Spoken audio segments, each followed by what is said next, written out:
ये भी लगता है कि जो है मतलब क्या होता है, कभी कभी ये लगता है ना करवा चौथ का व्रत से कि जैसे पुरुष जो है अबला है, बड़ा ही शक्तिहीन है, इस ढंग से लगता है। लेकिन आप लोगों ने ये भी साबित कर दिया कि नहीं, आपके जो है मतलब अपने अपने, तो वो अबला नहीं है, शक्तिहीन नहीं है, उनको कोई आवश्यक नहीं है कि आप उनके लिए व्रत करिए। देखिए ये जो करवा चौथ का ये है, मैंने कल भी बताया था, त्योहार होता है, पर्व होता है, बहुत हंसी खुशी का होता है, आपस में एक दूसरे के लिए स्नेह दिखाने का होता है ये पर्व। तो इसमें हमें ये भी याद रखना चाहिए कि आज के दिन जो आप लोगों की भावना एक दूसरे के लिए होती है, शुद्ध भावना, और एक आपस में एक दूसरे के जीवन को बढ़ाने की भावना, वो केवल आज ही तक सीमित नहीं रहनी चाहिए, वो तो हर दिन होनी चाहिए। अब आप लोग यहाँ जैसे आज आए हैं, तो मैं भगवान से ये भी प्रार्थना करूंगी, जब समर्पित मन से आप आए तो भगवान आप लोगों के जीवन को अपना यूं ही आशीर्वाद देते रहे, यूं ही आप लोगों की आपस में स्नेह भावना से आपके जीवन को परिपूर्ण रखें। तो ये सबसे बड़ी बात है कि ईश्वर का आशीर्वाद हम लोगों के ऊपर रहे, हम लोग उस आशीर्वाद से वंचित नहीं रह जाए, क्योंकि ना हमें ये इतनी शक्ति है, ना हम भी मनुष्य हैं, आप भी मनुष्य हैं, कि हम लोग जीवन को बढ़ा पाए।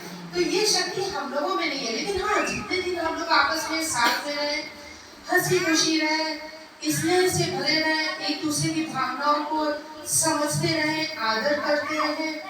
और दूसरा बड़ी विडंबना सी एक समाज में लगती है कि एक तरफ तो स्त्री को अबला कहा जाता है, उसमें शक्ति नहीं है, दूसरी तरफ इतनी शक्ति दिखाई जाती है कि वो जीवन बढ़ाने वाली होती है। मतलब उसके एक दिन के व्रत से अगर आप समझते हैं आपका जीवन आयु लंबी हो जाती है, तो ये भी समझ में आता है कि उस स्त्री का आपको कितना आदर करना चाहिए, कितना सम्मान करना चाहिए। कहते हैं ना दुर्गा माँ, उसी का तो रूप है स्त्री। तो इतनी जब सशक्त है स्त्री, तो उसको आदर दीजिए, सम्मान दीजिए, केवल आज के दिन का नहीं, हर दिन। उसके ये मत समझिए वो आपकी पत्नी है, वो नारी रूप है, स्त्री रूप है। बाबा जी ने कहा ये कि दोनों को मैंने समान रूप से जन्म दिया है।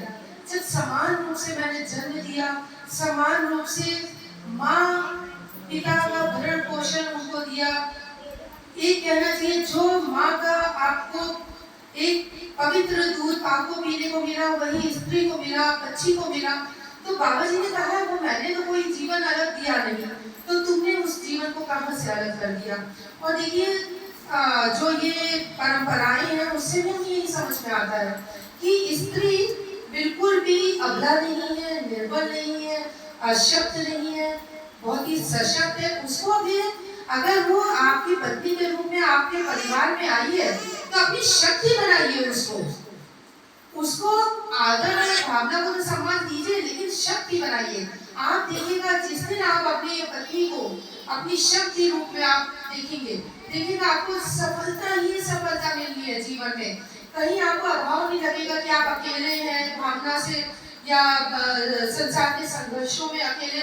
वो तो वो मूर्ति होती है जो आपके लिए कुछ भी त्याग कर सकती है, कुछ भी आपके जीवन के लिए कर सकती है। बस एक भावना चाहिए होती है आपकी उसको, और आपसे कुछ चाहिए नहीं होता। मुझे नहीं लगता किसी भी स्त्री को इतना आभूषणों की आवश्यकता होती है, मेरा तो विचार यही है। उसको आपके पास एक स्नेह की आवश्यकता, आपकी भावनाओं की आवश्यकता है। तो वो आज हमें समझना चाहिए इस करवा चौथ के पर्व के दिन, और समझना चाहिए कि अगर हमें वास्तव में एक दूसरे की लंबी आयु चाहिए, तो ईश्वर से बढ़ के तो कोई इस आशीर्वाद को दे नहीं सकता। इसीलिए मैंने कल भी कहा था कि अगर आप एक दूसरे से स्नेह भाव रखते हैं, आप एक दूसरे की आयु को बढ़ाना चाहते हैं, आइए यहाँ पर पाठ करिए, भगवान से मन ही मन चाहे प्रार्थना करिए। लेकिन इस पवित्र भूमि पर जो आपको मिलेगा वो किसी और में शक्ति नहीं है कि आप लोगों के जीवन को सुखी कर पाए, संपन्न कर पाए। पुनः बाबा जी और श्री कृष्ण चेतना अवतार देवी माँ के चरणों में शत शत नमन करते हुए सभी के जीवन में, सभी के एक आपसी परिवार में सुख संपन्नता सबसे बढ़ के शांति की कामना करते हुए शत नमन करती हूं। ओम श्री राम। गरीबी है समृद्धि, ये समृद्धि है भगवान की कृपा संरक्षण आशीर्वाद की, ये समृद्धि है आपसी एक स्नेह की, आपसी अंडरस्टैंडिंग की समृद्धि है। तो इससे हमें भरा पूरा जीवन चाहिए। हमें ऐसा नहीं धन दौलत को सब लोग मांगते रहते हैं, उसी में जीवन बिता देते हैं, एक दूसरे को भूल जाते हैं, मतलब एक दूसरे के लिए उनको समय ही नहीं मिलता है। लेकिन वो क्या कभी भी पूर्ण अपने में उनको अनुभव होता है? कभी नहीं होता पूर्ण अनुभव। कितना धन आ जाए लेकिन आपसी कलह बनी रहती है, आपसी वो आप लोग यहाँ देख रहे हैं कि वो कुछ नहीं है।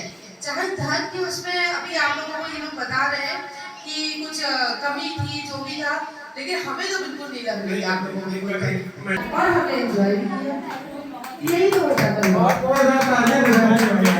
तो करना चाहिए कि लड़की जब घर छोड़ के आती है अपना, तो बहुत बड़ी बात होती है। अपना परिवार, माता पिता भाई बहन, पता नहीं कितना बड़ा परिवार होगा, उसको छोड़ के केवल अपने हस्बैंड को उस पे आती है। मतलब हम सच्चाई बोल रहे हैं, तो वो मजबूती जितने भी हम लोग सुन रहे हैं वो देनी है। हम नहीं कह रहे कि अपने माता पिता का सम्मान करना तुम लोग बंद कर दो, उनका भी सम्मान करो, जिससे उनको भी ये नहीं लगे कि अरे कोई और आ गई है, हमारा सम्मान तो बंद हो गया, या हमें तो बच्चा हमारा पूछ ही नहीं रहा है ना।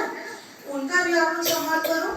संग में जिसको आप लाए हो घर पर, उसको वो बहुत बड़ा त्याग करके आती है आपके लिए, तो वो उसको पूरा आदर सम्मान, उसकी भावनाओं के एक समझे हम, तो बदले में मिलेगा, जरूर मिलेगा। वो परिवार को समझ के तभी छोड़ जाइए अपना परिवार, वो तो मन से समझ चुकी हम जहाँ जा रहे हैं वही हमारा परिवार है, बस अपनाना है हम लोगों को, है ना, अपनाना